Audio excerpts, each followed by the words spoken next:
know. I would always say to students, as early as you can kind of get the ball rolling, the better. Because that way you don't have to get to senior year and then start worrying about deadlines and did you do enough, or your grades good enough, or your scores good enough.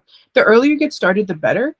This doesn't mean that you're not going to be successful if you're just getting into the process senior year, but there's definitely different strategies to take depending on where the student is in their academic journey.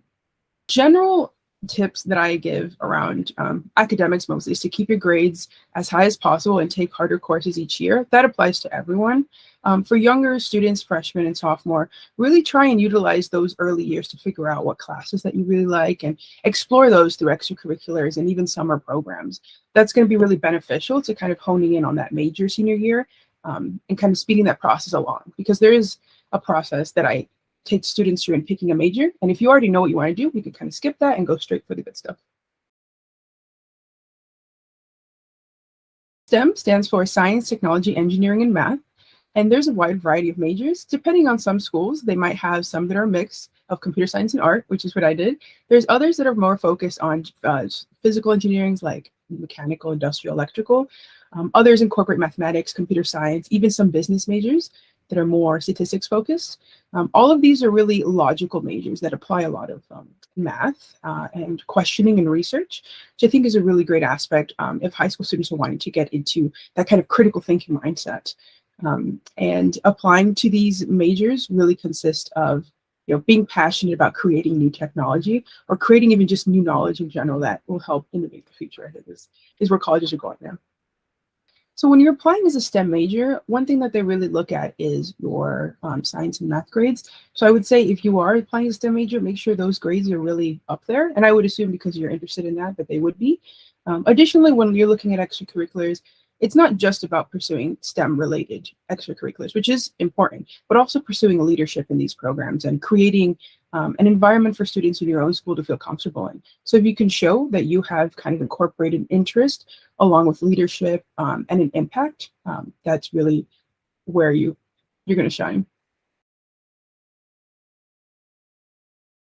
College applications, extracurricular activities are really helpful in giving the admissions officer a viewpoint of where you spend your time and how much of that time is dictated by your institution, your high school, or your own personal independent research. And having extracurriculars that are both in school and out of school will help show the admissions officer that you are passionate about whatever topic it is, and that you're willing to go out of your way to achieve these things. And that's going to be really helpful in college when you're completely independent, living on your own, and having to take care of yourself. So if you're looking to use an extracurricular as your competitive advantage, ideally you will want to pick something that you are actually passionate about. Because the more passionate you are about it, the easier it will be to write about it, the easier it'll be on you and not as stressful to have to pursue.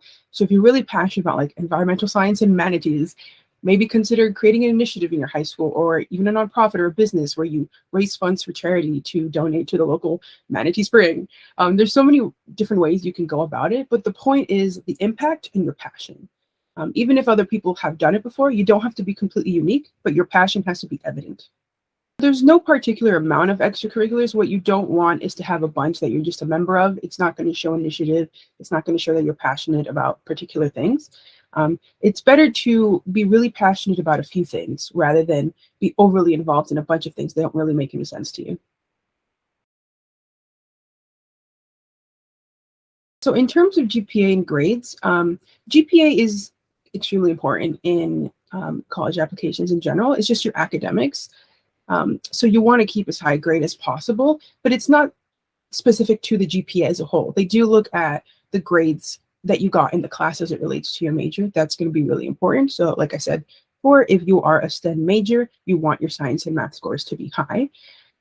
If you have low grades, for example, this is where extracurriculars and recommendation letters will come in and help you a little bit. And of course, your essays, if you have an explanation as to why your grades may have been lowered, this is going to be extremely important to mention in the additional information section of your Common App. Freshman and sophomore grades are not as important as junior year. That's the most important because that's the most recent grades colleges will receive for your early applications and sometimes regular decision. That being said, they do look at freshman and sophomore grades, but more so how you have improved. They take that as like a baseline approach.